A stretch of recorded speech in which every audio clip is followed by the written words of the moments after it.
did you hit? Are we going? Oh, okay, you got it. All right, so here we are for part two of the Veronica Vogue. And in part two, we're going to move into when she got here to the United States and what she experienced as opposed to living in the Soviet Union, a controlled society, because what it seems like people want to move into here in the United States today. But she can explain probably much better what it's like from going from that type of society they're trying to create to come into a free society like we had in the United States. So, Veronica, tell us when you got here and what it felt like.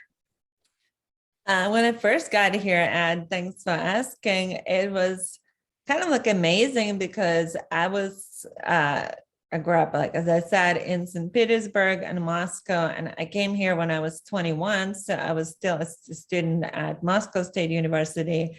And it was like my first exposure to the US was a friend of my family met me in New York. So we spent a few days there, and it was like fascinating because New York obviously is such a huge city and it's just hustling, bustling.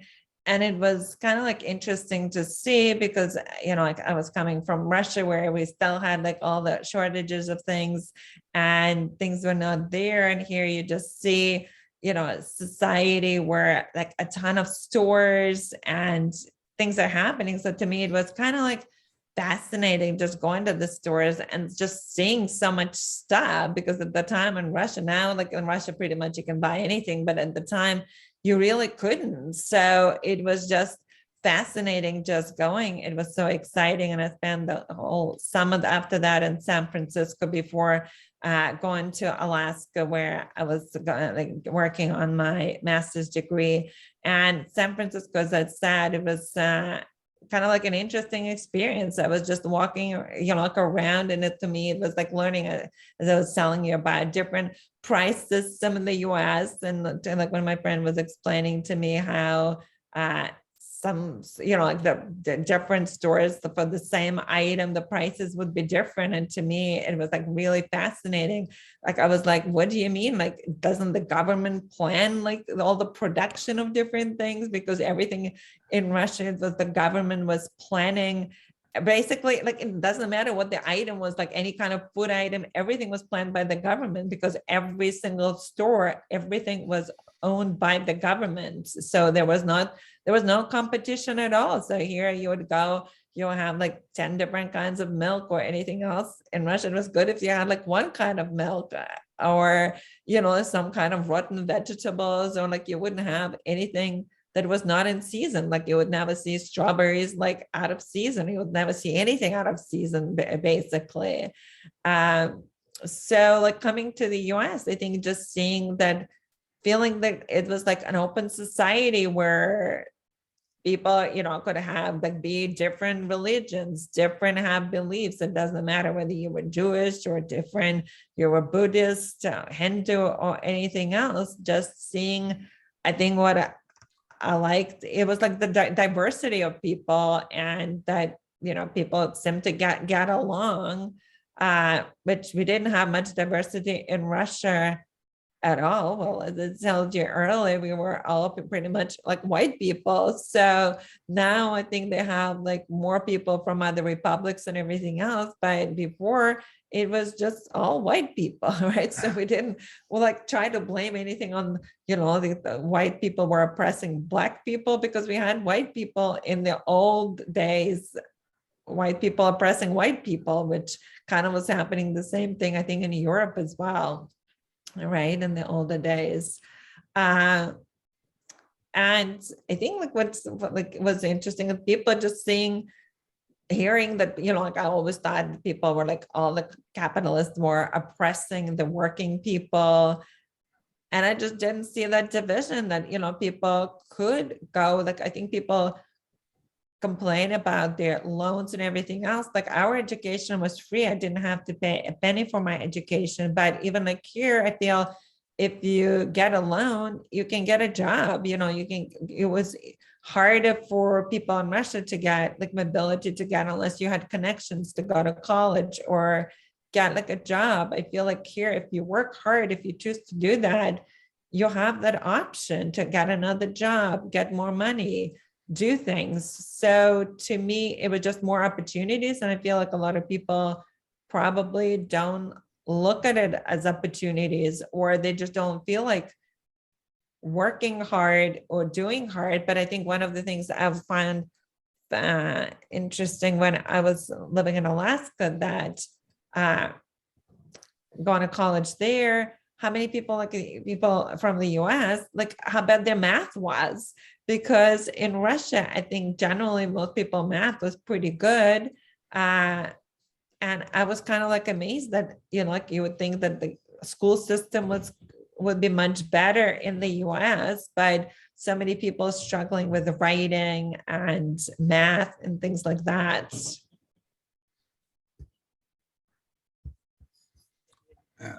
Yeah. So did you understand when you got here, like why you had these opportunities, even though, like you said, you weren't political?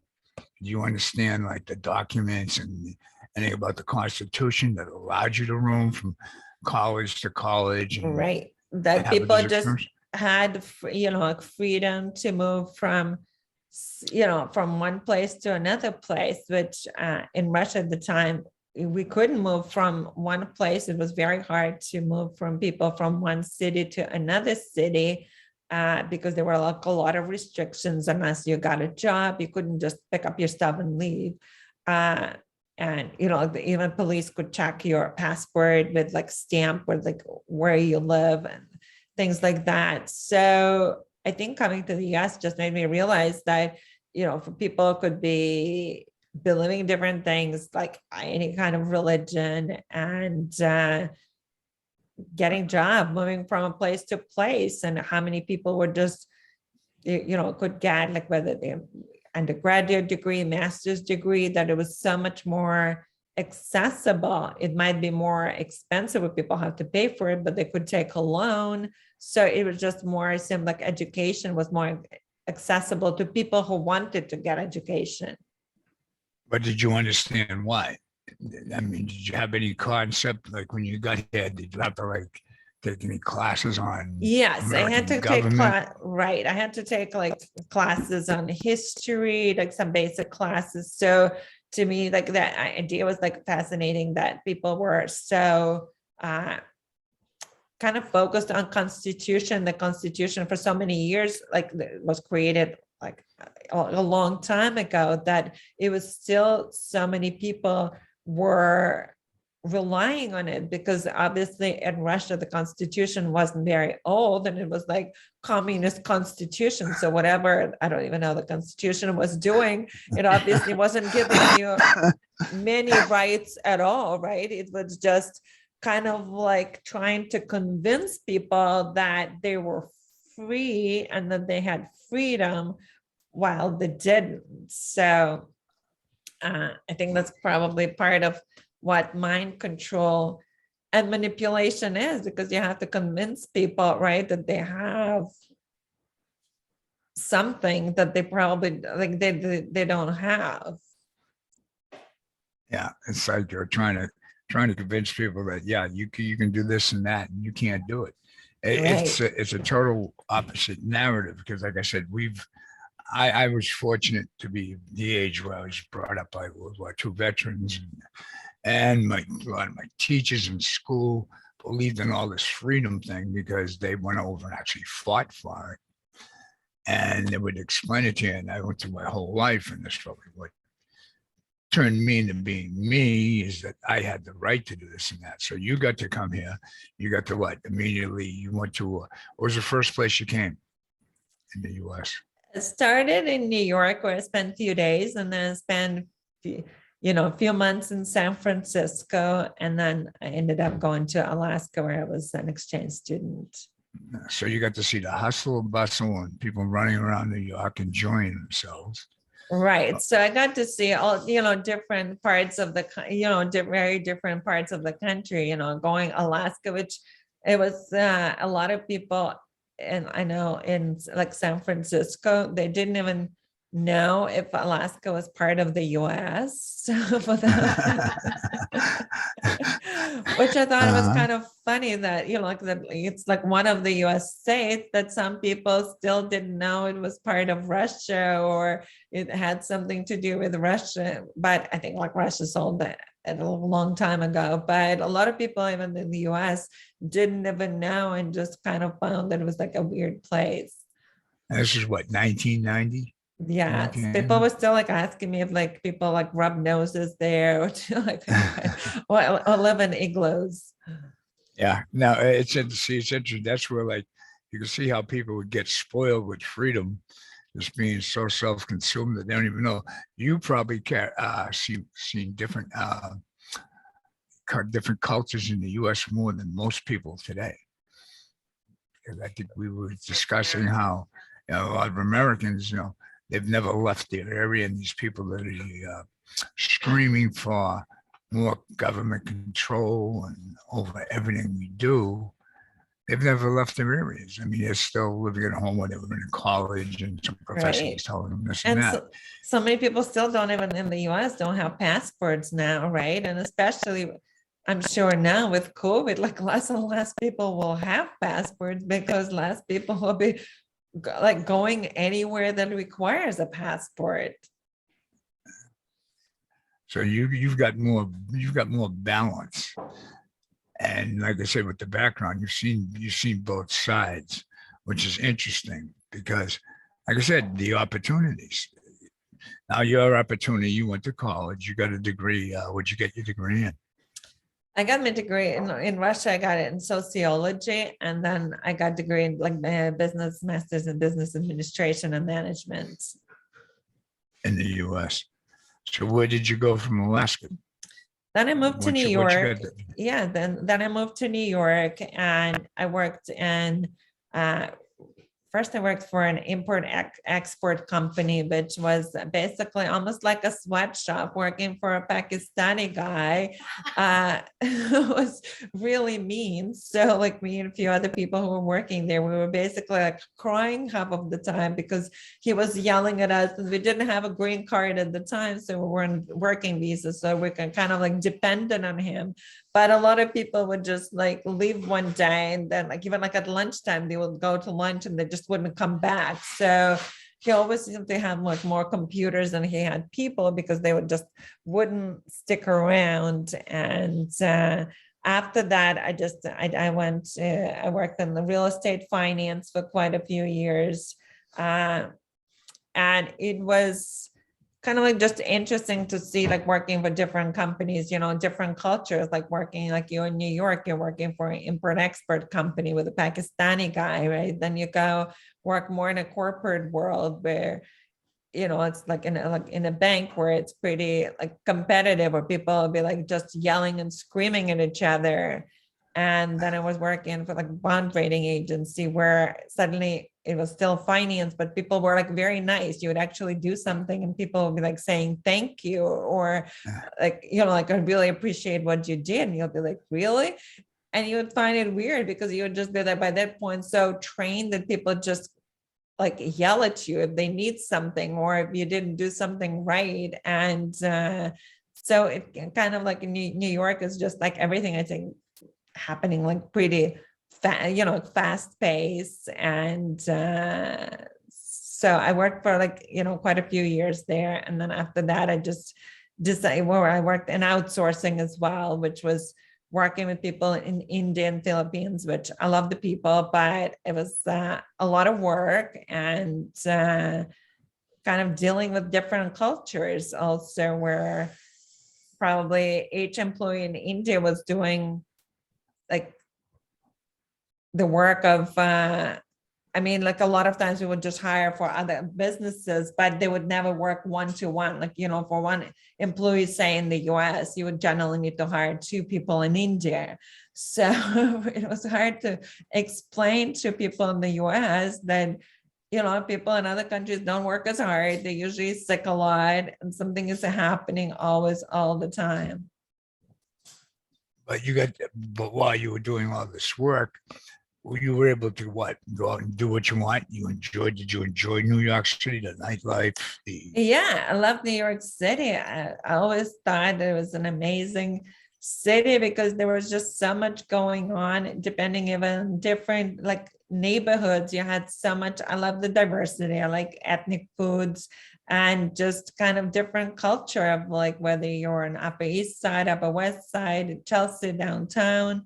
It's always there's just so much energy there. Like whether it's uh, at like 5 o'clock in the afternoon or like 2, 3 o'clock in the morning, it just felt like it's just like this city that never sleeps. There's always something going on, right? So you could never feel that you're bored or that you have nothing to do because there are so many things. You can go to a theater, museum, or just meet friends or do something else. There was just so much going on.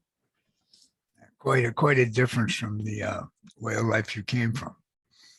Right. Yes. That's when I came from Russia. It was definitely in Russia. We didn't have any restaurants. And I was fascinated coming to like New York City, seeing the number of restaurants, cafes, and coffee shops and everything they had there. Because in Russia, like they didn't have it. It was just going to a restaurant was like a very, very like a rare occasion. People would just get together at be at their a small apartment, like if they lived in the city, or like going to meet at each other's places. But that's where most people ended up spending time.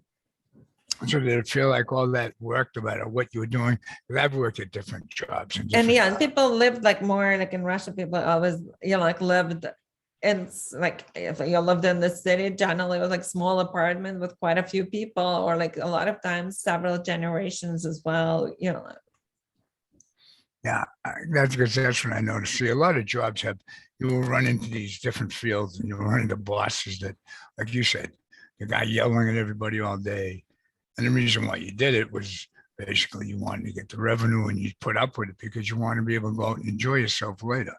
Right, exactly. So you felt no matter what you were doing, though, there was a reward of your freedom to go out and do what you wanted later. Is that correct? Is that a correct assumption? Or? Yeah, totally. Yeah, totally. I think it was like fun exploring different areas. I'm always curious about different things and learn like learning different subjects. So to me, that was just like always interesting learning, whether it's real estate or like outsourcing or doing something else. To me, it's just always about learning and be like curious. I think a lot of people just get so comfortable with their living, with their jobs, so they don't want to question anything because they don't want to live that paycheck they get every week or every 2 weeks. So that's what they're relying on. They don't want to leave that. Right. But see, so working all day and working long hours, crazy places doing this and that, you were rewarded. So like, what did you do? Did you go to like the different types of, say, bar rooms, different types of music, different types of social Yeah, so like a lot venues? of times, yeah, then like when I was younger, definitely going to a lot of clubs, which we didn't have clubs in Russia when I was growing up. And just like bars, restaurants, and just getting exposure. Like I just like having like the ethnic food, because growing up we only had the Russian food. We didn't have Japanese food, we didn't have Italian food. I think there was like one Chinese restaurant in Moscow, and Moscow was, I don't know, like 8-9 million people. So, there wasn't much diversity in food. So to me, it was exciting just to try different kinds of food. And I'm always like interested in trying different types of food. On a smaller scale, I grew up in Boston. And what we did, even when I was in the outskirts of Boston, we go into Boston, there was all this multicultural stuff between foods, entertainment. There's always something to do. And that was fine at the younger point in my life when I enjoyed all that. Actually, I still did it for many years to come. I went out to Phoenix, it was the same thing. But it was a reward for like all that hard work you did. So it felt like no matter how hard you worked, you had the opportunity to go out and enjoy yourself afterwards as Right. a reward. Yes. And once, yeah, that, and like I could also go, travel, which when I was in Russia, it was hard to go to other countries. So I could travel. And then actually, I was lucky enough to win my green card in the green card lottery. Uh, Ah, that's so interesting. yeah, so that took me quite a few tries, and it was exciting to win it because it was so much easier to travel, because traveling with Russian passport to other countries is not much fun, because then you had to get visas and bring a whole bunch of different documents to the different consulates, like your bank statements, letter from your job, that you'll be coming back to the job, so you're not going to stay in other countries, so they make it difficult. And even traveling on a Russian passport, it was kind of like you would get harassed by U.S. customs, because sometimes they would just be like telling me to, or taking like shoes out of the suitcase, bending them to make sure I didn't have any drugs, or so, and they wouldn't do it with other people, but because I knew that it was kind of like not racial, but I guess national discrimination, because I had a Russian passport, though, because they wouldn't do it to other people who would be like walking with their suitcases, but they would stop me and check, like go through all the stuff in my suitcases. Did you understand why that was happening? Yeah, like I knew that it was because I had the Russian Yeah. passport. So I just Okay. I couldn't wait to get American passport, so that I could travel to other countries, so I didn't have to worry about trying to get visas, and that it was just easy, like for a lot of things, to have the American passport. Yeah, because like I said, you'd have to understand the whole Cold War concept. I think that's what people kind of are lost on today, because those of us who grew up during the Cold War and were paying taxes, and we had the same feelings here, like you explained in the part one we were talking about, putting on gas masks. They had duck and cover here in case. This is when I was a kid. They did away with that, but it was like, go hide under your desk. We're getting bombed by the Russians. So it was like, so people today they've actually grown up very comfortable. The children in the 90s and the 2000s was like, it was like they're very comfortable, and they never really had to consider anything really catastrophic could happen. And they So probably didn't have to hide under their desks, right? yeah, Like we had to go to the like bunker, the yeah, basement at school, and like put the gas masks on, or pretend if there's like some war threat or something else, like, we had civil defense shelters here. You'd see them on buildings. You used to walk around and you see this little circle thing that says civil defense, and they tell you in case you hear a siren go off, go to your nearest civil defense shelter to be safe. So we kind of went through that as an older generation. The younger generation haven't seen any of it. So when did you end up leaving New York, and for what reason? I left New York, let's see, that was like 2017. So like I moved here with my like boyfriend, because my boyfriend lived in Massachusetts, and then so we lived in Massachusetts for 4 years, and now we just recently moved to New Hampshire. Yeah, that makes sense. That's a good reason to get out of there after. And how did it feel coming to Massachusetts? It felt like obviously I was moving from New York City, so that was like a big change, just realizing that not the whole country is like New York City. I'm glad you That said that.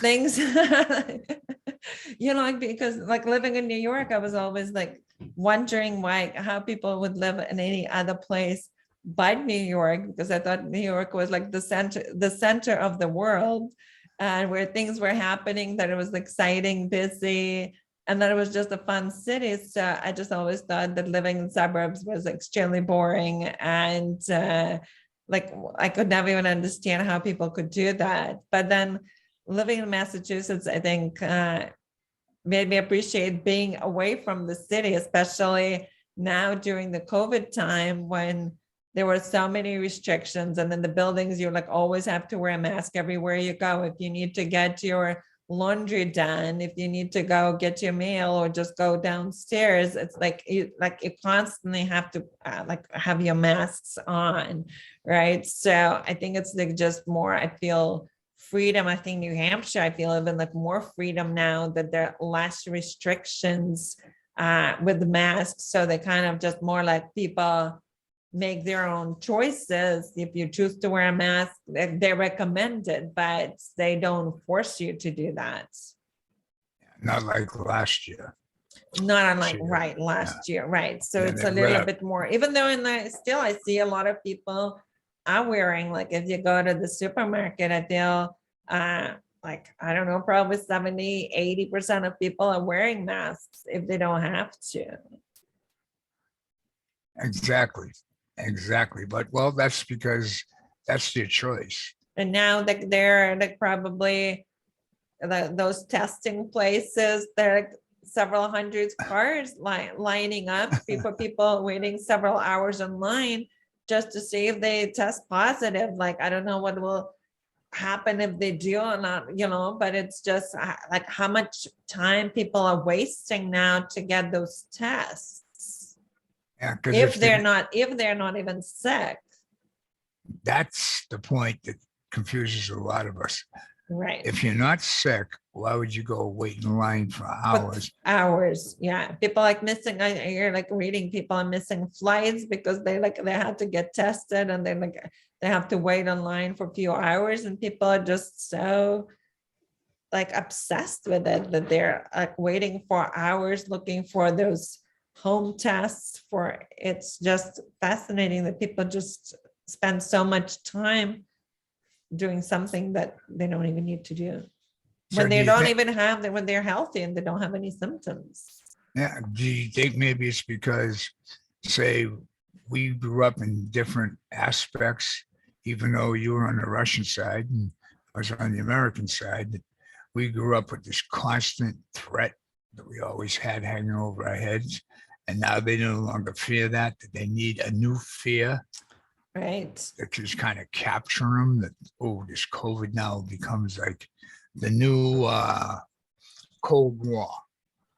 Right. And it's dividing society as well, right? It's not just like it's fear, trying to install fear in everybody, and it's dividing society, whether it's like black and white, vaccinated and unvaccinated. And there are just so many kind of different areas where you can oppress, not oppress, how you can divide society by so many categories. Yeah, that's the amazing part, I find, is the division that's being caused. And there's a reason for that division. I think you said it earlier about the Soviet Union, that if your neighbor could, spy on you or turn you in, that causes a division, even though like there's a predominantly white society. Right. Totally. Yeah. And now we're looking at it here. It's now that we're a very diverse society and people are pretty well accepting. I mean, I'm watching these people just screaming about racial diversity, all this and that. They don't understand. And they always use like Martin Luther King. Like there's a post that I just read on, they're going to celebrate all the stuff about Martin Luther King. And they want to discuss all these different ethnic groups. It's like, to me, and I told them, I wrote right back to them, so that sounds dividing to me. With Martin Luther King, and I was alive, I just remember watching him on TV and listening to him. He was for a more colorblind. He was for an all-inclusive society. So now we're talking about, why do you want to bring up all these ethnic differences? Right, because that right, and that all divides people. That doesn't make the society inclusive or make people feel, like once you start dividing people, people start kind of resenting other people. So that creates even more division. And that's what we're seeing here. Did you see a lot of that in Massachusetts before you left from New Hampshire?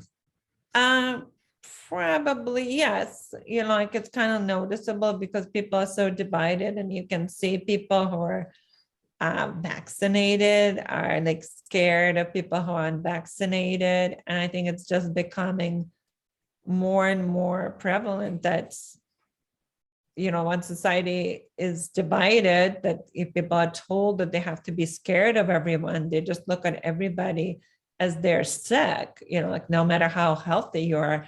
But, like a lot of places that like they wouldn't even let people who are not vaccinated at the gyms or things like that. So it's kind of division in society and what's considered healthy or not. So like, right, if you're significantly overweight and you're triple vaccinated, you're considered healthy. But then if you're actually healthy, you're not considered, but not vaccinated, you're not considered healthy. So it's kind of trying to convince people what's normal, what's not. It's, creates, I think, like an issue when people start seeing things that are not there. Psychosis. Yeah, Vicky's right. It's a psychosis that they're trying to It create. is totally, it's psychosis. Yeah, mass psychosis. It sounds sort of like the Soviet Union had a psychosis, and they're trying to bring it here. As far as China goes, I mean, we're discussing the Soviet Union with you because that's your background, but we have to have more discussions on China, where I think it's probably even intensified. Right, totally. And especially now with all the AI and everything else, right? With social credit system, it's just making just more sophisticated. It's like a different level now. Yeah, what do you think of Putin as far as a leader in Russia today? I think he's the former KGB guy. So obviously, I think you would be like very careful. What do you think of someone who has KGB background, right? And I think as a leader, I think what he says, what he does. I mean, it's like there's a lot of corruption going on, right? It's like there are a lot of people who became billionaires as a result of him, like coming up there, like in the 90s, like before he came into power or when he came power, because they were all sharing money. He's one of the wealthiest people in the world. I think like even a few years ago, his net worth was about $60 billion. So in a country that is pretty poor, like that it's still not like fully developed, where I don't know, the average salary is probably a few $100s a month.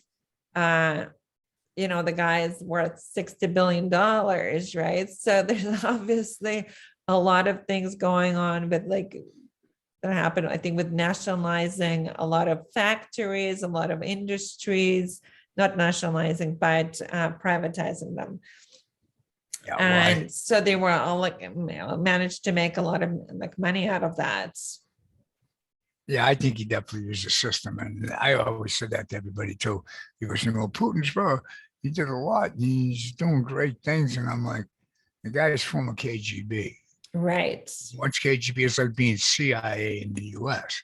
People are afraid to say anything about the CIA, but I have no problem. Right. And they do like a lot of times arrest or people disappear there. People got shot that don't agree with Putin. So that happens a lot, and they get poisoned. So those things just happen there, right? So those things just happen there. And if he doesn't like people, if they're opposition, those things do happen. Isn't that kind of frightening, though, what we're seeing happen in the United States? Like I said, we talked earlier about A.G. Garland and the people who disagree. Right. And like now become the domestic terrorist. Like once you start labeling people, and then, excellent. It's not just the government again that labels them, but it's how other people start looking at them, right? So other people start looking at them, considering them domestic terrorists. And as their threat is like the guy in, where was it, in Kentucky, the guy who ran over a whole bunch of people at Christmas market with an SUV, and then all the mainstream media wasn't even mentioning the name of the guy, but all they were saying is like an SUV drove on the Christmas market and hit a whole bunch of people. So it was like, it wasn't a person who did it. It was just like an SUV's fault. So it's like how you present information to people and how they process it. Because if you keep reading in every news source that it's an SUV did it, you never even see the name of the guy. Like you start thinking like, well, that was an SUV's fault. It wasn't like a particular person who was like could be considered a terrorist for running over a whole bunch of people. Yeah, he should be charged with terrorism. We did a show on that one too. It's like, there's something here that doesn't meet the eye. And you notice we don't hear anything about it. Right. On Yeah. the news. Yeah. Whatever is not convenient for the government, right? You just don't hear that news. You mentioned that about the Soviet Union. Like you said, you only got certain news that was being cleansed that was coming in. So we're seeing the same trends here. And that's the point. That's a good point that we really need to make, because we're seeing the same trends here. You're seeing it, I'm seeing it. And it's like they're cleansing the media, and then they said the social credit scores. I think we have some problems that we have to bring But we out. do. And same thing like with social media, right? It's hard to see.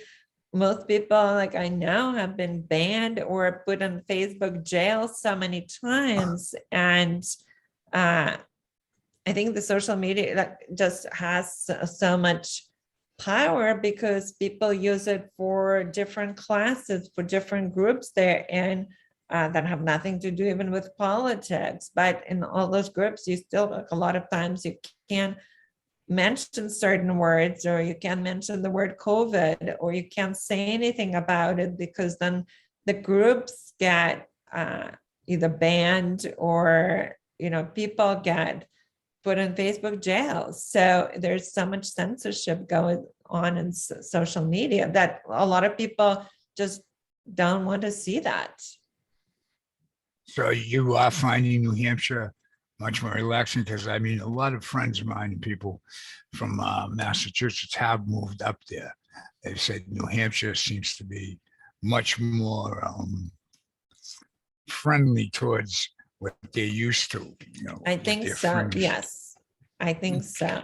And I've asked some people when I moved here, they told me that generally, I think it used to be more, conservative, but I think the presence of the universities that brings a lot more like liberal views, because we have like close to University of New Hampshire, and I think like most of the universities here tend to be pretty liberal. So I wonder where those universities are going to be leaning. Are they going to be the ones pushing for the social credit score? Are they going to be the ones pushing? Probably because they're like all the universities, and they're like pretty much most of the universities are now pushing for a lot of universities starting pushing for the booster shots for students, right? Which at that age, they like really probably don't need it. They're like young, right? They're young, and they haven't done much research on like FDA, like what's FDA approved at, like it's like all the emergency use authorizations. So they're just, pushing it without much research on how many young people would be actually have adverse reaction, or like the immune system will be messed up as a result of those, all those vaccinations and boosters. Yeah, see, that's the concerning part. So that's where a lot of people are saying, well, the liberals are taking, there you go again with labeling. You've got conservatives, you've got liberals. It's like myself, I don't consider myself either one. I've never been involved in any of that. I mean, I'm not going to call myself a conservative because I've done things that I've wanted to do in my life. The conservatives would frown upon. The same people that agree with a lot of stuff I'm saying today were the conservatives that were like closed-minded. So they're kind of using that as a division. And the liberals are the ones with the closed minds now. They were the ones that always said years ago, while you were living in the Soviet Union, there should be question authority. Now they're so easily giving in to authority. We're telling you to do this and you're doing it. We know there's more of a diabolical scheme to it all, but for the sake of the conversation here, it's like we don't know where this is going. And if we let this go in one direction and not keep it open opinions where people can speak out against each other, it's all about control. It's like it's Right. going back to, that's my interpretation. I don't know if it's yours, and I won't put words in your mouth. To me, it's going back to like a Soviet Union style.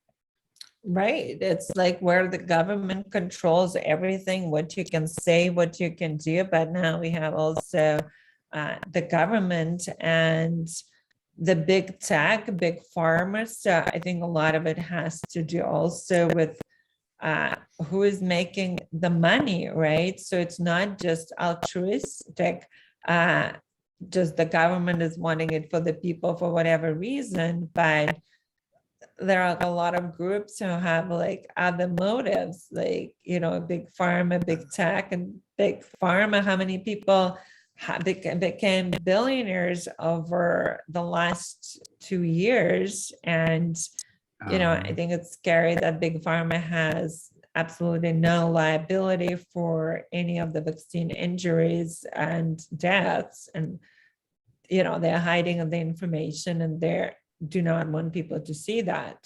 And the government supports them in that. Now, see, this is the problem. Capitalism can work, but capitalism's got to be free flowing for Right. competition and freedom of choice. In other words, if you don't want to take their product, you should have freedom of choice. Once government gets involved, it destroys any form of capitalism. Actually, it destroys any form of government. Right, it does for sure. And that's where the problem we're seeing today. You know, and the other thing is like you were saying, it's basically, you know, they're forcing issues on people, and these are the most healthiest. There was a skit on, actually it was a commercial, but they're airing in a place like El Salvador, where the president's promoting a health policy of get out, exercise, take your vitamins, breathe some fresh air, and that's the best way to combat, you know, this whole COVID thing. And I'm laughing because it's like, that's El Salvador. Right. And here, we're getting locked down.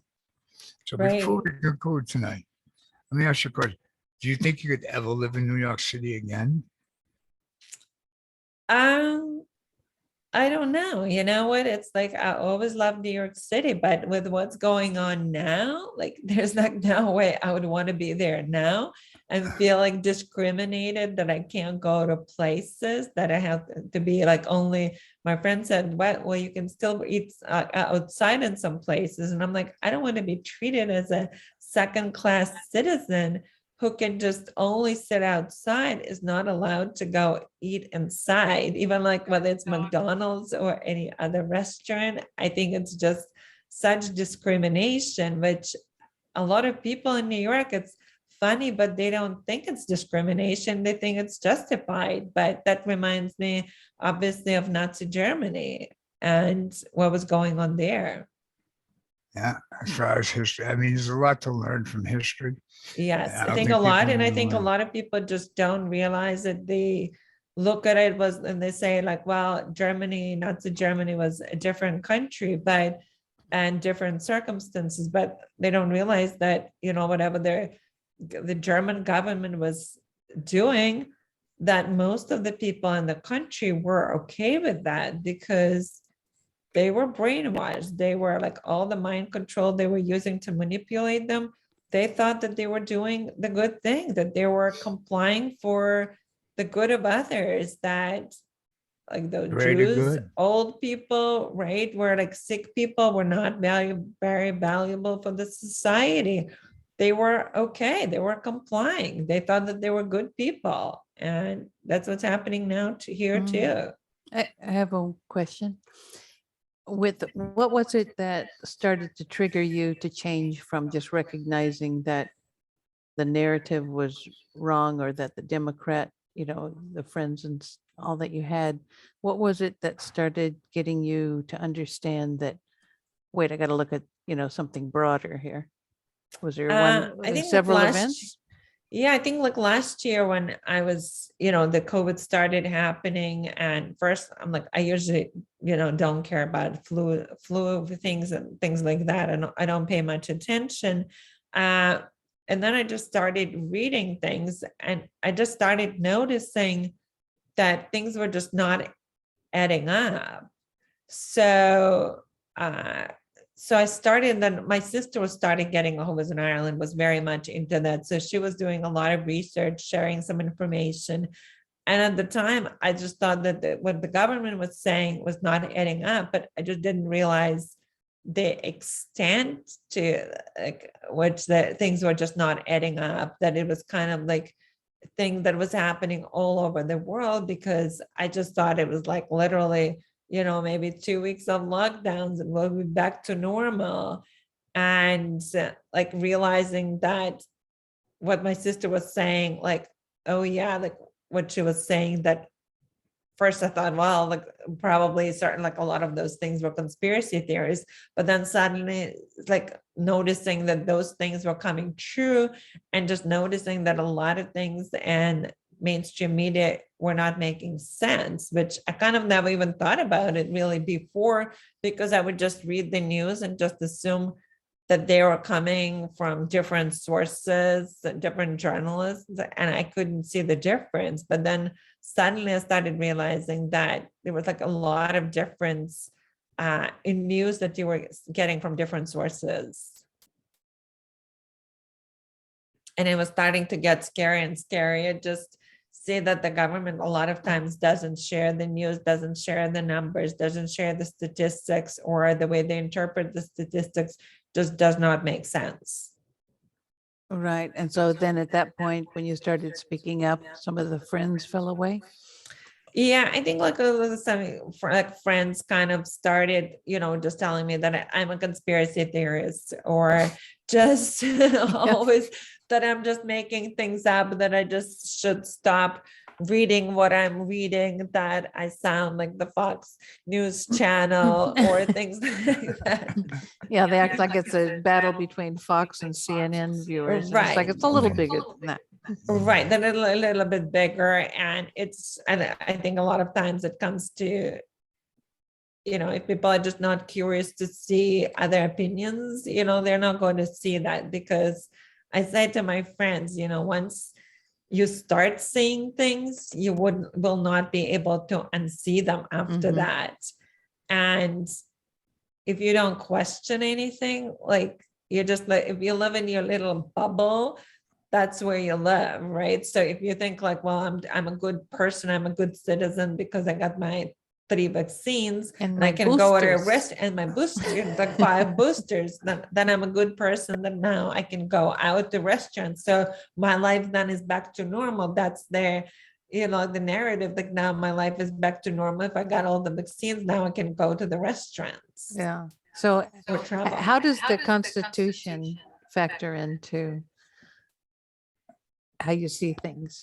When did you realize that what you said earlier about the Constitution, that, you didn't think like, what was the big deal? It's like in Russia, we had a constitution. So what, It Right, wasn't- right. I So, think that so a to lot what of extent it does it? seems like a lot of the things that are happening, that the government just deciding what they want to do, or like mandates without any like kind of having respect for constitution or for people's individual rights, right? So the individual rights were basically, people are trying to not just the government is taking away, but a lot of people are happy for the government to take it away, because they feel like this government, Biden, Fauci, Bill Gates, they're doing all this for us, It right? seems- It's like the great leader who is like caring about us, about our well-being. Yeah, but it seems like also there's a lack of faith in humanity itself. And that's what I wonder, is that there's a fear. It's like for people who say, it's like, well, and they talk about we as if this is everyone, even though they're talking about themselves, it's like we don't trust ourselves. We don't Right. think we can actually govern ourselves. But it's like the division in society, right? On so many different levels. And then people just, you put them in lockdowns. And what happens, I think, for a lot of people, they don't even like, they get you, like they're used to not seeing people. They're just used to being on Zoom. They don't want to go out to the office. They don't want to meet. Even like a lot of times people now don't even want to meet people, right? It was like people who were social, now they kind of just, they implanted the seeds of like, well, I don't want to hang out with other people. Well, who knows? Maybe they have COVID. Maybe, I don't know, right? But it's just kind of like making people very like uncomfortable, like, Yeah. like it's like, why go out? Like, I would just rather stay at home. So It sounds like people, that's what the schools unions, the right, teachers totally. unions are The schools definitely are doing. I don't want to right. see those germy kids. Right. And then the kids are not going to school. So they're not really learning much. They're not learning social skills. And then you see those kids, they'll be walking by themselves outside wearing masks, right? Mhm. Because they have so much like propaganda going on that they have to protect older people and everything else. And, like even like in other countries, here it's probably not as bad, but like I had a friend who was saying how in Austria, in her kids' school, the teachers would say that the unvaccinated kids should be killed. And like in So- Germany, they would say, right, that the unvaccinated people, like appendix in the society, that they should be eliminated. And you would think like Germany would have learned after the Second World War, like a lot of lessons. And they're like the ones who are like really, like they're structured people. They're very organized. They like to follow the rules. So whatever the government tells them, they like to follow the rules. Yeah, there was a very interesting time 20 years ago or more, 30. As a fellow I knew from Germany and also from a fellow from France who had a similar kind of fear factor. But the Germans had a guilt thing that was like, it was this collective guilt that he was like, you couldn't, and we were in New Zealand talking about it, right? So it wasn't like he was going to be in trouble, but he was kind of we're out in the middle of nowhere and he's looking over his shoulder like, can I say this? Can I talk about what I felt about Germany? It's like, it wasn't so much that he felt his guilt, but he felt that he needed to embrace it. You know what I mean? Yeah. Is that they feel like they have to do that. And the fellow in France also, he had a fear thing going really strong. This was back the earlier time, because there was quite a shutdown because there was some problems with esoteric or alternative communities thinking, just it was more like philosophical things. And it's like, well, I can't talk about this because that's going to get me X'd out, in some way. And it's the same kind of thing. People, there's a overlay of fear that's coming here, which is quite disturbing. But yeah, speaking of the Germans, it was both an acceptance of we're bad, we are the bad people. But there was underlying that, it was like, can I even question it? Can I even talk about it? Decades later, out of the country, it was very interesting. That is interesting. That is interesting. It's interesting how Australia and Germany are doing the lockdowns too. Austria and Germany are supposed to be in lockdown and they're protesting now. We don't see any of that. I mean, Right. what do you think of Australia? What do you see from your point of view? What's going on in Australia? I think it's scary because for a lot of people, Australia became like a symbol of what the government should do to get rid of COVID. And the measures they took down, it's like basically if they're like small businesses or anything there, like unless it's a big business, like it basically wouldn't be able to survive because it's like they're in constant different lockdowns. I know someone in West Australia, she has both Australian and UK passport. So she hasn't been able to leave Australia since COVID started because they've been totally in lockdowns. And even though she's pretty, like she works at a bank, she's pretty senior.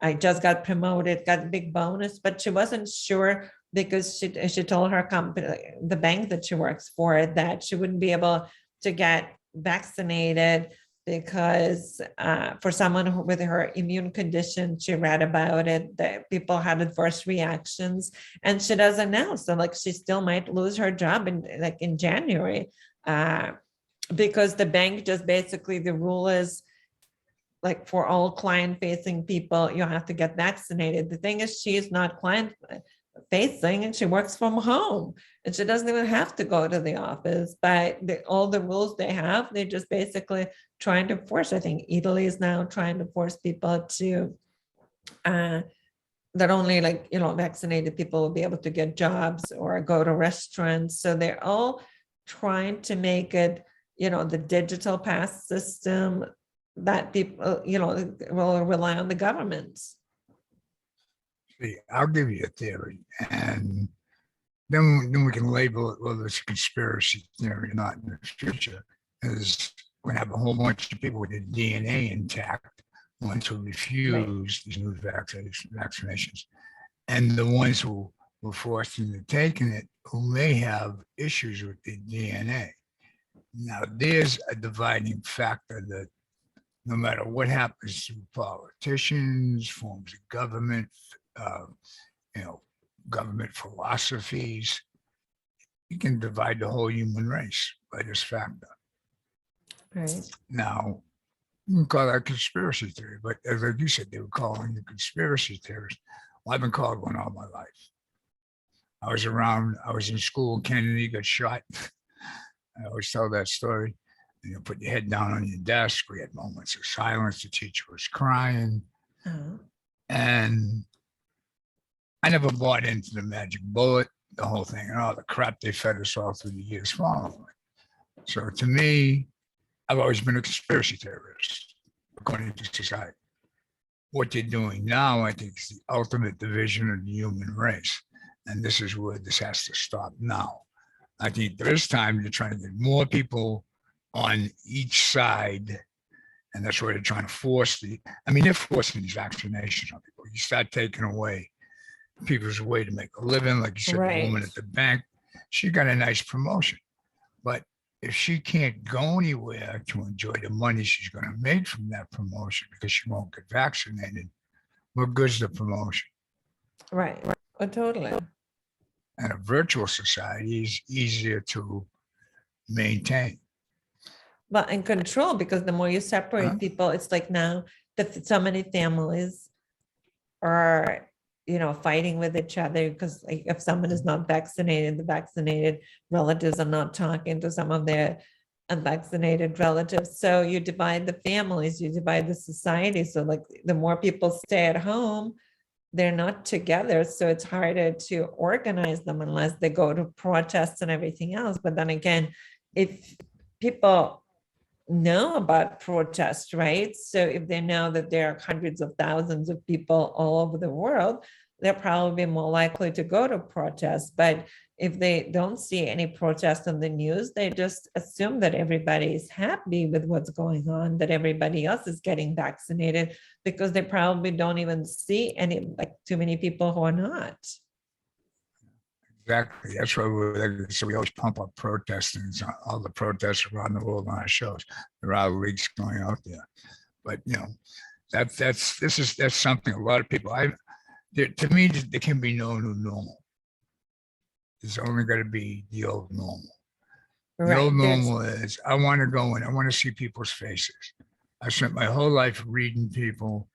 I know if someone's friendly or unfriendly by looking at their face. I like to walk into a grocery store, smile, see who smiles back.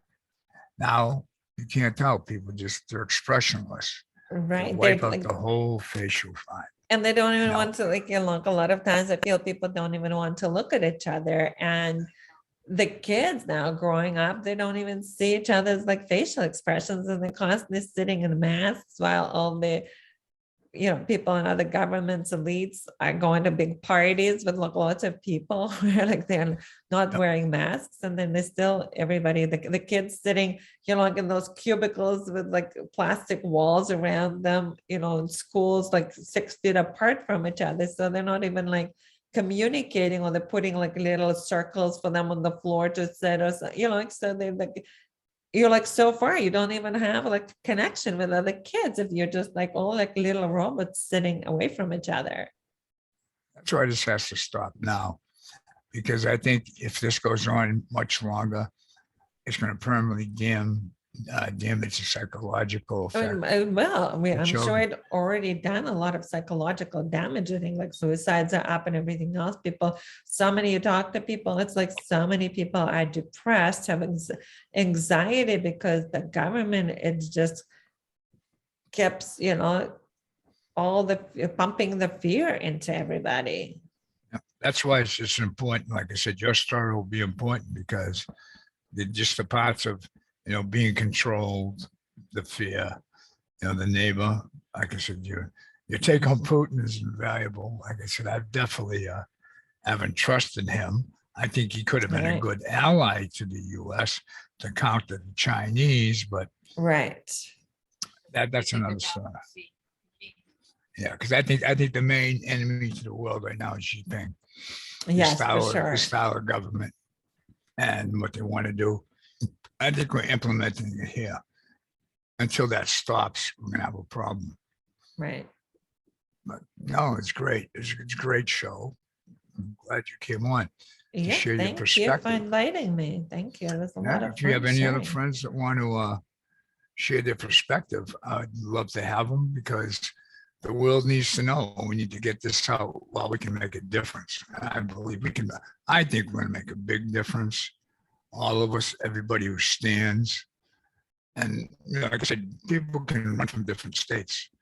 But I don't Right. even believe the state of New York, New York City represents the full state of New York. No, it I think the doesn't. Like state of now New- I can see, I think like once I moved out of New York, I can see that there is world outside of New York City. And it's a huge state, and it's just not New York City, but there's like a lot of things going on outside of New York City. I enjoyed upper state New York. I've traveled through there many times. And then you go through New York City, and it's like, I myself, I never had any great love for it. But I mean, I grew up in Boston and I knew the city life and I grew up with the city life. So to me, it's like, I got kind of over that at an early age. It was exciting, but I wanted more space, more travel, and more things and places to see. And I think that what they're going to do is they're going to push the youth into their own little shells, between no facial expressions, not having Right. any urge to travel. I mean, traveling this country is what a beautiful place. Oh, it There's is. so many Yes. beautiful things to see. And I'm sure even Russia's probably the same way. There's probably so many beautiful places to see there. But can you see them?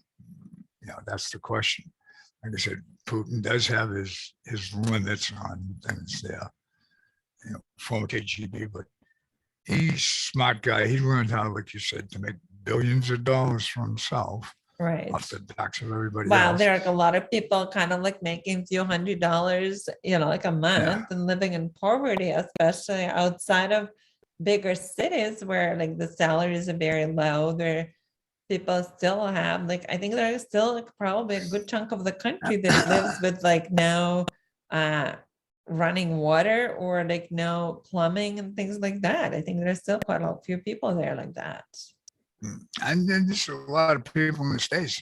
But see, there's a lot of people not making a lot of money in the United States. They're also living in more rural areas where you don't need a lot of money to survive. Right, that's very true as well. Yeah, like if you're self-reliant, right? If you grow cattle or meat veggies. Yeah, I think self-reliance scares government. And that's what our founders, I mean, you read the Constitution more. If you have questions about, what's going on, I always, like I said, I hold up the Constitution every show and explain this is what they're after. Because once that Constitution's gone, right, it's going to be very ugly to try to restore it. Right, because people think that everything is now happening, that it's temporary, that it's only, the digital passports only for, while COVID is in place, but they don't realize that digital passports are here, will be here to stay, and that nobody's will be going through all that effort to introduce them for like 5-6 months, that it's just an ongoing thing, that it just start getting tighter and tighter. People will be doing more and more things they'll need to do for the government to get any kind of, illusion of freedom, because it's not like really freedom, it's illusion of freedom that they're creating, and people are happy to have that, which is kind of like funny and ironic that, like we're living, so many people came from other countries and still don't realize that they losing the freedom, but they're just happy for the crumbs the government is giving them. That's why I wonder with the newer immigrants, as we'll call them, those that are coming over Or the people, especially non- probably, non-border from from- down south, right, what from are they like- gonna change? or people like from China, right? People coming, so. Because Yeah. they know what's happening in China. Well, that's what I'm just wondering. It's like the Yeah. argument is that the Democrats are letting them in for the voting bloc, but I'm not so sure. I'm not so sure, and I'm not so sure all this conservative bull crap I keep hearing about. I don't see Republicans sticking up and doing much fighting either. I'd say it still comes out to we the people. And I think we're the ones that are going to make the difference in the end. It's going to be non-compliance, more people standing up together. I mean, you can't wait till they come to everybody's home. Start Right. saying, you can't say this, you can't say that. Like I said, those are the horror stories I always heard about. The U.S.S.R. and the Soviet Union. They just come and take people away, and all the neighbors stand by and watch. They're afraid of the government. Well, we'll see where this goes. But Right. I think we Interesting to see. can give everybody a good heads up. And I mean all of us. And that's where we're going to go. But yeah, this was a great show, great information. Great to hear more about what you had to say about it all and your point of view. Because everybody needs to get their point of view out. Some people can learn from it, and other people would just be sitting there going, no, it's not going to happen here. The famous line I keep hearing is, what someone say about, oh, they can't do that. That Right. can't happen here.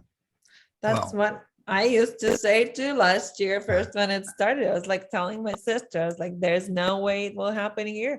I'm like, US, maybe like it can happen in Europe. Maybe it can happen like in Russia, somewhere else. But US is the free country. Like people will never agree to all those things. And then suddenly you notice that people slowly we're agreeing to all those things. It's Yeah. like one step at a time. I guess it would be different if it will just happen all at once, like lockdowns, mass vaccinations. But I think because everything happened so slowly, it was like almost like not noticeable, and people were just happy, like, oh yeah, like if I get the vaccine, I wouldn't have to wear a mask, and then I can go out. So people are just like, hey, all I have to do just get like one little shot, or like I have to wait like 3 hours waiting for my PCR test to get to know that Yeah, I we- can go out.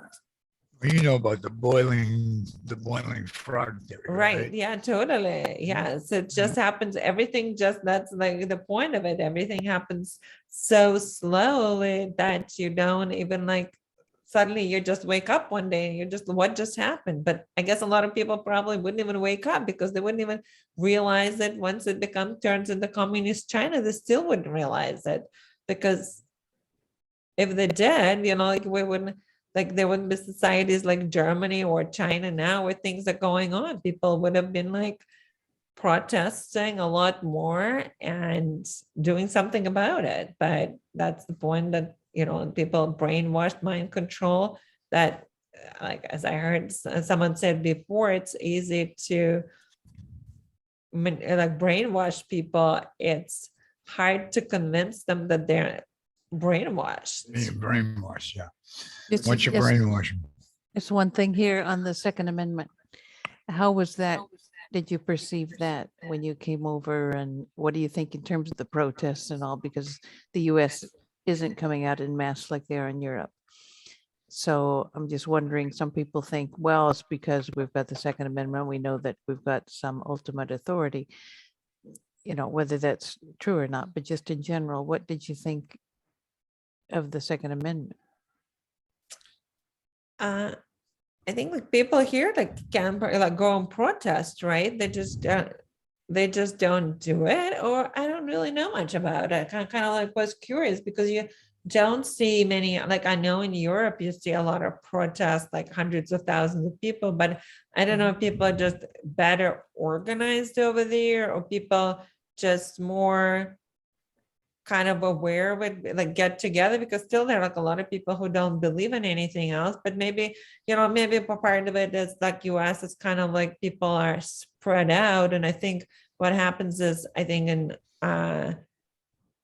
this big cities or cities are the ones that are more liberal, right? Where people are not likely to protest. And then everybody else is kind of people who are more likely to protest are kind of spread out and live more in rural areas that tend to be more conservative. So I don't know if that's part of it, or people just kind of feel like, well, I don't have to do it, someone else will do it. Yeah, there's a lot of that. Someone else, they're all waiting for someone else to do it. But I think the point Vicky was making was, see, when our country was set up here, our fathers are pretty smart. They had seen a lot. So what they did was they put the national defense in the hands of the federal government. And that's the constitutional obligation of the federal government, is to protect the country itself. What they did with the Second Amendment, and this is why I don't think people are all jumping around yet. And there's a lot of people laying and waiting and to see how this turns out, hoping that the courts will take care of it. And tell you an interesting factor about New Hampshire. But what the founders did is they put in the Second Amendment, and it starts out a well-regulated militia, and that's to counter founders who are fear of standing armies. But the Second Amendment is to protect a free state. That's the whole purpose of it. So it's up to the people to protect the free state. If you go to Article 10 now, since you are now a proud resident of New Hampshire, and I once was, they have Article 10, the right to revolution. If you read that, and that's in your Constitution, that's your Bill of Rights, as a New Hampshire resident, is they state basically right in there, and I'll just paraphrase it for you, is once all legal redress is exhausted, if the government has become perverted to an extent where it no longer serves the people, you don't only have the right to revolution, it's your duty to revolution. Read it, you'll like it. So that's what she was talking about. I think that's why there's a lot of people not protesting, but there are. I mean, if you ever feel that you want to get out there and express your voice, there's a bunch of people that are friends of mine in New Hampshire that will probably love to meet you, and hopefully they'll get 10 million from this video. And they're out there, they're protesting, they're out there up at the State House all the time because they don't want to see what's happening other places happen in New Hampshire. Right. It's an interesting state. I mean, there's a lot of good points, and there's a lot of people, like you said, a lot of people just think that this can't happen to them.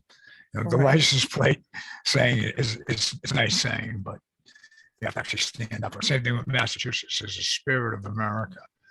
Well, from what I've been seeing happen here, I sure hope it's not the spirit of America, because these people are way too compliant in the cities. Right. And I think like now, I think more people are focused on mask regulations in schools, right? So there are more talks about that, because there's always people worried about like the mandatory vaccinations at school and mandatory masks.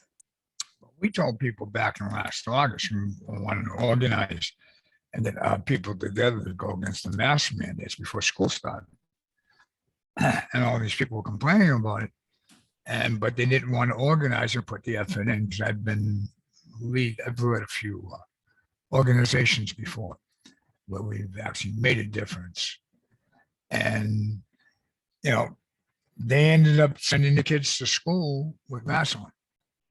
I would have never done that if I was a parent, but that's me So I'm not going to, tell you what to do or what to think, but Right. they all went along. So now they're compliant. Now what we're going to see, and I'm predicting this, and I don't mind predicting it, they're going to force these vaccinations on these kids. Oh, yeah, We'll see how many totally. comply. Right. And they're trying, I'm Because- sure, but so many parents are just like rushing to take their 5-year-old kids to get those like vaccinations. And now soon they'll probably be getting boosters as well. And they kind of like totally into like people again, and they're not curious, they're not questioning like the safety record just because the government tells them it's safe. They just assume it's safe. They're not even curious like what the kids, and they're just proud of themselves saying like, well, I don't care. It's like, and other things that I eat, like why would I care? Or like other medications I take, why would I care? Well, like with what's in this vaccine, it's just go ahead and just take it. And it's funny how like ignorant people are, that they're just not curious and they're not questioning things. Well, it's being questioned, but and as far as like in Europe goes, see, Europe is a disarmed society. Same thing with Australia. What people don't know about Australia, and New Zealand just did it too. When they had that thing with Christchurch was it last year? When they had a shooting. Oh yeah. A couple of years ago that they had people turn in their firearms. In New Zealand, some people kept them, but a lot gave them in. Same thing in Australia. I want to say 10, 15 years ago, maybe 15 years ago, they all turned in their firearms and more. And in the U.S., they keep trying to do that, and people are turning in their firearms. And people are buying more, I think, more and more guns, right? They're Uh-huh. saying, I think the number of guns sold last year, I think was like a lot higher than it was before. And people are just like not sure about what's going on in society. And people who already had guns, I think like kept buying more guns to feel more safe. And I think in a lot of areas, it's also like a lot of Democrat-run cities, the areas are, they don't probably allow guns, but those areas are like a scary, even like New York City. It's like there's so Yeah. much crime there, and like they're just letting criminals out, but then you can't have a gun, so you can't really protect yourself if you're attacked by someone. Well, the Attorney it's- General in New York City announced today that he's not going to persecute a lot of the crimes. Right, I think saw one that. is illegal firearm usage is like or violent crimes. So that means if you walk down the street in New York City and a gang of people come over and beat the crap out of you, they're not going to get prosecuted. I To know me, that's that's causing. right, because people like know that there's like no punishment. You can go steal, like beat someone up, and there's like no punishment. It's just like, hey, well, that's too bad. Just don't do it again. It's That's what I yeah, it asked you doesn't really earlier. work. So I think for like a lot of Democrat running cities, that's why the crime is up, the murder rate is up, and it's kind of scary to see what the cities are turning into. It's being done on purpose. That's why I asked you earlier, would you go back to New York City? Like, And, it's a shame because what people remember, and people in New York City do believe that like that was the only place to live. right, I've totally. seen that attitude. It's like, oh yeah, dude, this is great. And I've And been I like, can no. honestly, like when I lived in New York, because I always thought like, if people are smart, they would want to live in New York. Sometimes I remember when I would be like working and talking to clients in other cities, I would be like, why didn't you live in New York? Like, why? And I'll be like, wow, this person seems pretty smart. I wonder why they don't live in New York. Why they live like in the middle of, why they choose to live like literally in the middle of nowhere. And like, why would they do that?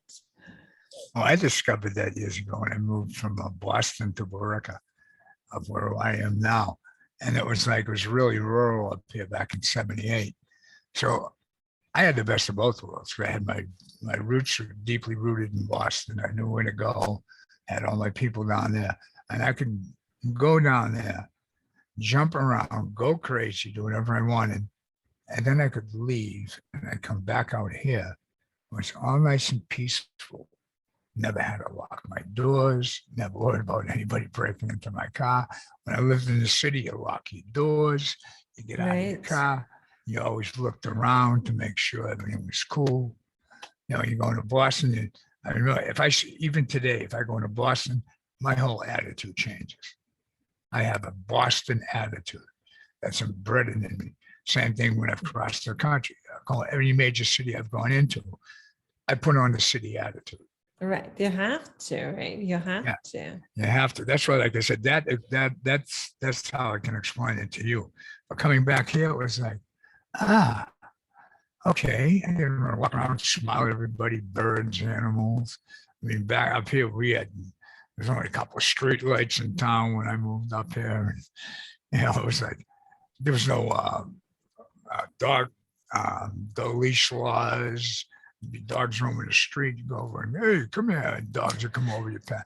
I mean, everything was so much. We actually had horses. What sold me on my house was, I come down, I was looking at homes, and there was 4 girls on horseback.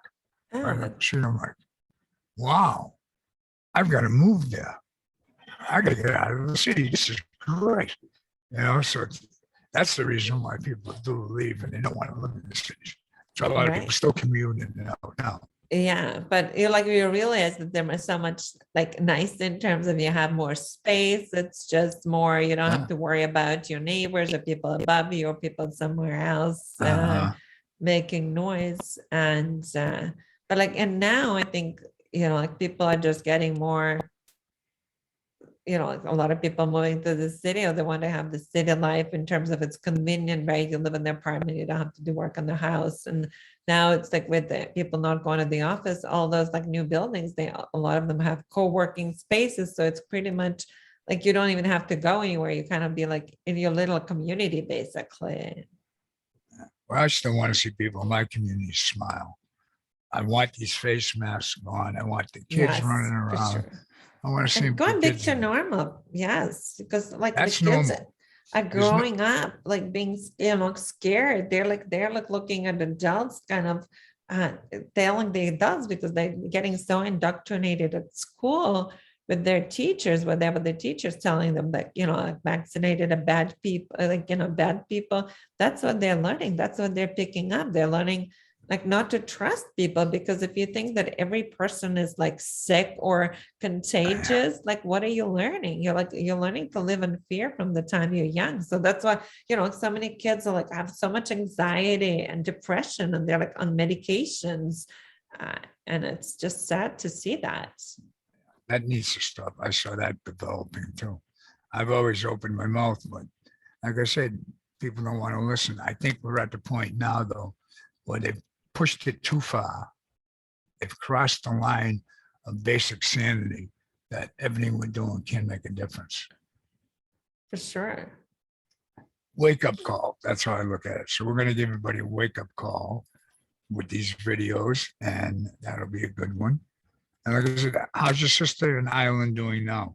Has Ireland changed at all? Or No, are it's they very still- strict. I think they have like all her crowd that she hangs out, people at different protests. They actually go to protests every weekend, and by different Good. places. They do vaccinations and everything else. So they're protesting against lockdowns, showing people how many people have died in the EU and how many people have been injured. So they're like they have like, I think several groups in Dublin that like organize different events. And they pretty much can, like, generally a lot of times they can't even go to a restaurant, like, because everything is like requires the COVID passports. So sometimes they're just, someone like lets them in occasionally in some place, maybe that's not really strict, but that's pretty much it. They don't have many choices because everyone checks and like, so they just don't, not letting them in. It's a prerequisite of what you're going to try to force here. Oh yeah, for That's how I'm sure. looking at it. That's how I'm looking I think, at like, you know, because Ireland is a small country, so obviously in a lot of those European countries, it's smaller, it's easier to implement things, or like faster, because they just have only several million people. So that's why, like, Israel, you know, is already on the second booster because they were starting with all the vaccinations before the U.S. So they're testing ground for the U.S. to see how all the Pfizer shots work. we showed an interesting protest they had there. They had big, what are those spools of the virus. They were rolling them down the street in protest of the vaccinations. So it's like, yeah, it should be an interesting time. Like I said, I think it's the most interesting time in the history of the human race. Oh, for sure. Time to be alive. Yeah, and I think people just don't realize, what's happening in other countries because like mainstream media, they don't show it. So they don't see it. They think that other countries, handle it well, or they blame other European countries that they don't, handle it well. And, it's funny to see that every country has their different definition or what's right, what's wrong, right? Like the number of COVID cases here is now like a lot higher, I think, than it was last year, considering that now so many people are vaccinated. And people still think like, yeah, Biden is doing a great job. And, like being vaccinated is such a, benefit that it helps you. It's a badge of honor. Yeah, so And being it's stupid is a badge of honor. That's how I put it. right. And it's funny when I tell people, like my friends, that I've done a lot of research and I've decided not to do it. A lot of my friends say, well, I've done a lot of research and that's why I did it. Right. And then you wonder, Yeah. right. What You're did like, you research? or like, what did you research? I'm like I listened reading, to Fauci. like, right, to them, like research is basically listening to Fauci. That's what research means, because to them, Fauci is the scientist. He's the authority. He is like the voice of reason why you do things, because he's like this wonderful guy who is like a grandpa who is like giving you this amazing advice. And that's how they look at him. It's just kind of scary. He said, lock me in a room with him for 5 minutes. Well, that Just too. lock me in a room But- with him for 5 minutes. But this whole thing of the fake news that has been occurring for decades, Right. but that appears to be really heightened up since Trump Now- came in, because it's sort of like this vaccination and Trump syndrome, derangement syndrome, has allowed people to completely polarize their learning. It's like their Right. brain has bifurcated into anything that might slip me off one side of the slope into somehow siding with Trump, even though he did the warp speed, which is not big on my list.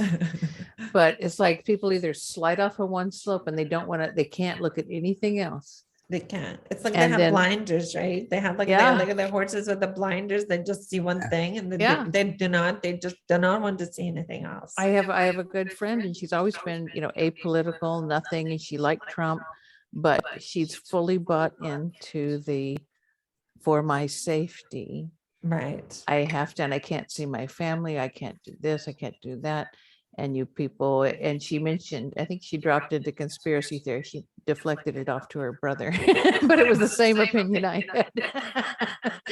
And so anyway, I mean, love her to bits, but wow, there's like an information, what do you call it? A sound barrier, that just Oh, totally. repels anything. Right. And a- Totally. and a But time- I think that's the point, I guess, of like mind control, right? Because you don't want Mhm. people to find things. You don't want people be curious about anything, because you've got to convince them that everything else, like my friends think that Dr. Mercola, who provides a lot of information, that he's a quack. And then like all those people that they're not scientists, because everything, if you just say that only Fauci is a scientist and people who support him are scientists, and everybody who don't support him are not scientists, and that they're like, whatever their ideas are crazy, because that's how you start looking, that's how you start filtering the whole world through those glasses. Mhm. Yeah, Well, exactly. there's a lot of pushback on him. More and more doctors have been coming out over the last, shall we say, year or so. There was some that came out probably a year and a half ago or more. But over the last year, there's a lot of doctors doing a lot of pushback. So in a world of all this information, people that don't want to listen to both sides, well, they're the ones that are going to be in trouble. The rest of us will be fine. Right. And we're not, and here in the States, we're not going to let them push it on us. Like I said, there'll be areas where they push it on them. There are going to be areas where people are going to be in defiance. And I think we're going to see defiance build this year. This is the year. Yeah, you tuned into the show the other night. Vicky did. So, yeah, this is the year. It's even in the stars. Yeah. But Okay. In saying that, Yeah, we'd love to keep in touch with you, and anybody else you think, that might have a interesting opinion, or Sure. perspective.